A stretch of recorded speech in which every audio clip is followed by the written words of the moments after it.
Hey everyone, Coral here from Bethany Urban Farm. It's been a while since I've made a video. I haven't really felt inspired to make videos over the winter, but I am just getting into planning my spring and summer garden, and I really wanted to show you a couple of things that I've been doing. So someone mentioned on the Roots and Refuge, see I'm repping, on the Roots and Refuge Facebook page, if anyone had any bullet journaling recommendations for garden planning, and I thought that was a really great idea. If you're not familiar, bullet journals is really just like a method of journaling that uses a journal that has like little dots in it instead of lines or graphs or plain. And I'm someone who struggles with keeping things organized in a plain notebook, but I also don't like the constrictiveness of a lined notebook. So this is a really good happy medium. And it's really great for garden planning because it's really good for scale drawing, because you can say, okay, one cubic square of dot grid is like 1 foot or 2 feet. So I have mine where 2 cubes is 1 foot. I'll show you like some close-ups later on so you can get a better idea of what I'm talking about. But yeah, so I was really inspired to pick up a new bullet journal. I haven't bullet journaled in a long time, but I was inspired to pick up a new bullet journal and play around with it a little bit. So I'll show you, I'll go through a couple of the pages that I've been working on for my garden. The first one that I made is this. So this is a copy of a seed starting planning chart that I actually get from one of the local seed companies here. It's called West Coast Seeds. I absolutely love this company, and my favorite thing is that I just ripped these out of the catalog. They include these amazing planting charts, and they're specific to my region. So if you can find something like this from a local seed company that's close to you, they might have something like this where they have like a planting chart that's specific to your region, because of course they can't make this for everybody because it's so dependent on your climate. And I know I can really trust this because the company is actually based where I live. So they have one for vegetables, flowers, and herbs, and basically there's a little timeline. So you have your seed, and then what month you should start it in, whether you should start it indoors or direct, whether you should cover it. But the problem with this is they have every single seed, and I find it a little bit overwhelming because I don't grow every single type of seed, obviously. I grow under half of the amount of seeds that they actually have in this catalog.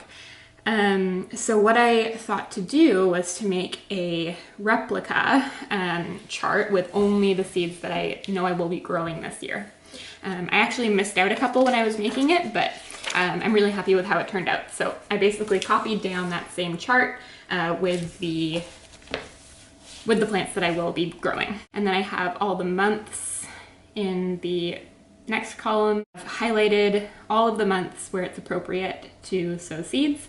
If there are little dots, I've taken this from the West Coast Seeds chart as well. Little dots mean to start things indoors, and then wherever there's no little dots, that's to direct sow. And then I have little asterisks where you need to transplant things. So I have when to start them, how to start them, when to transplant them, whether they need to be sown undercover or transplanted and put undercover. And that's pretty much the method that I'm using for this planting chart. I made this chart. It's more detailed, and it has the variety. It has when I'm starting it and how I'm starting it, so what month to start, and then indoors or direct.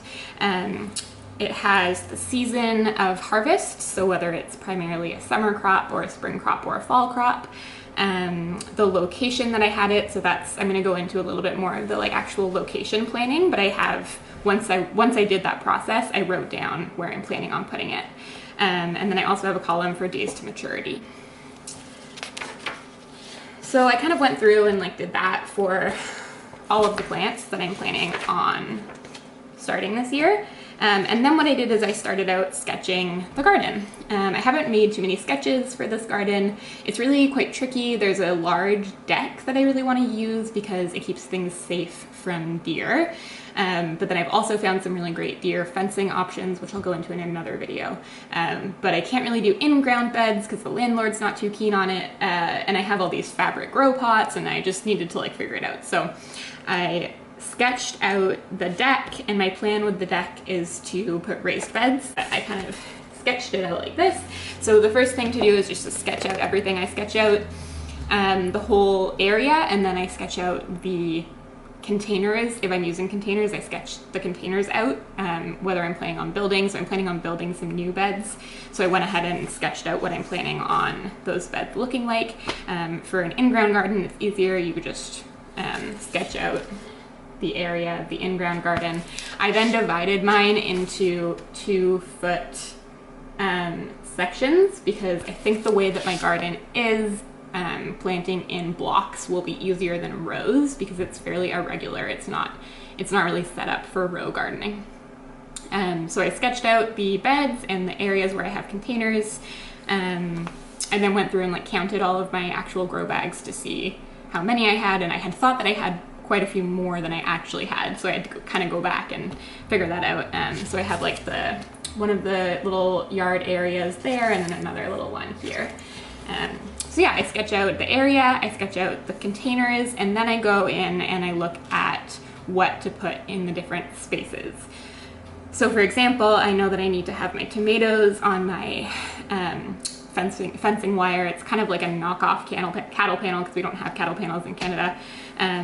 So I know I need to have my tomatoes in a specific location. I also know that I need to have peas in that location because they need that big trellis support. I look at things like squash needs to be in ground. It does a lot better in ground, so I put that in the in-ground area. And then I kind of companion planted a little bit where I have some squash like in a little checker pattern, and then I have greens growing up around the squash because they don't need so much light, so they can kind of cohabitate well with squash. So I have chard and kale interplanted amongst the squash, and that's my first time doing that, so we'll see how it goes.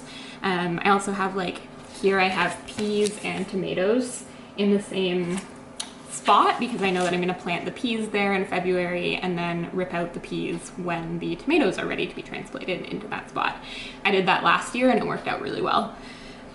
So I kind of go through and I figure out like if I have room for all the things that I want to grow, and then that kind of also tells me how many of each thing I can grow. This is my favorite seed starting book. It is excellent. It has a whole beginning section on how to start seeds, different supplies that you will need. Like if you're a total beginner, it's really straightforward. The pictures are lovely and like so informative. And it goes through like botany, it goes through saving seeds, it goes through little starting setups that you can use. And then all of the, I really like how it's organized. It's organized by genus. So for example, beets and chard belong to the beta genus. So those are listed together. And the reason why they do that is because by looking at the genus, you can really get a sense of the care requirements that a certain plant needs. So beets and chard, because they're both from the same genus, require very similar seed starting conditions. So yeah, it goes through all of the groupings of like brassicas, peppers, pretty much all the seeds you could want to start, flowers and herbs, and then it also has like this really nice concise chart of like soil temperature. Soil temperature is something that's actually really important. I'll get into that when I actually film starting some seeds. But it has a lot of great information about light requirements, soil temperature requirements. Highly recommend this book.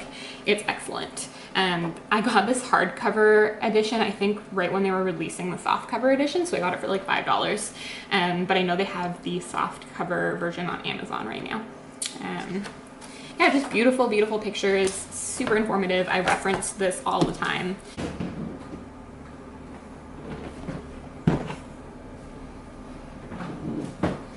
So I keep my seeds in these big boys.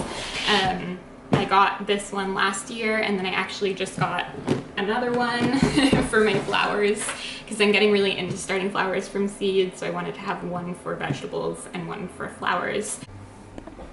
I have some stickers on here, and then I have them organized similarly to that seed starting book, just because it'll be easy for me to reference, but this is how I kind of have them organized.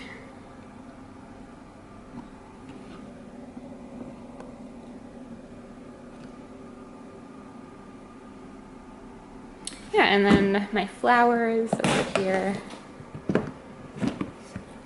I have organized pretty much by genus. So that's pretty much an overview of what I'm doing to plan for the garden. I'm really excited to get things started. I'm feeling really energized and inspired to start the garden. So I will definitely show you when I start sowing seeds. I'm going to sow a few things in January. Most things will be, I think, February, March. And then of course I will show you the process of building the new raised beds. So look forward to showing that to you. I hope you're all staying safe and well, and I'll see you next time.